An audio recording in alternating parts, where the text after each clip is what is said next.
नमस्कार मित्रांनो, मी शेळके वकील. माझा फोन नंबर आहे 940 323 1100.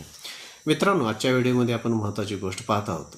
ज्यावेळी एकत्र कुटुंब पद्धतीमध्ये सहहिस्सेदार अनेक असतात आणि ते सहहिस्सेदार एकत्र कुटुंब पद्धतीमध्ये राहत असतात आणि त्यांच्यामध्ये काही मिळकत ही सामायिक असते आणि सामायिक मिळकतीमधील जे काही उत्पन्न असेल ते सामायिक त्या मिळकतीमधील उत्पन्नाचा सर्व सहहिस्सेदार हा उपभोग घेत असतात आणि अशा वेळी सदरचं उत्पन्न आणि सदरची मालमत्ता ही एकत्र कुटुंब पद्धतीची मालमत्ता आणि त्याचं उत्पन्न हे एकत्र कुटुंब पद्धत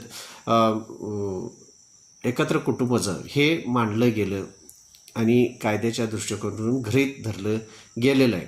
असं होऊ शकत नाही की सदरची मालमत्ता सहहिस्सेदारामध्ये वेगळी विभागली गेली आहे. सदरची मालमत्तेमधील उत्पन्न आणि मालमत्ता ही एकत्र कुटुंबाची कायद्याच्या दृष्टिकोनातून गृहीत धरण्यात येत असते.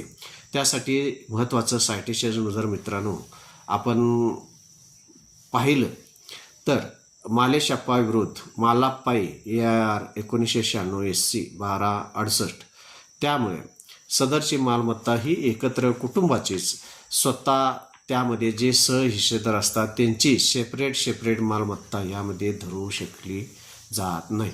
माझ्या चॅनलला सबस्क्राईब करा, लाईक करा. धन्यवाद.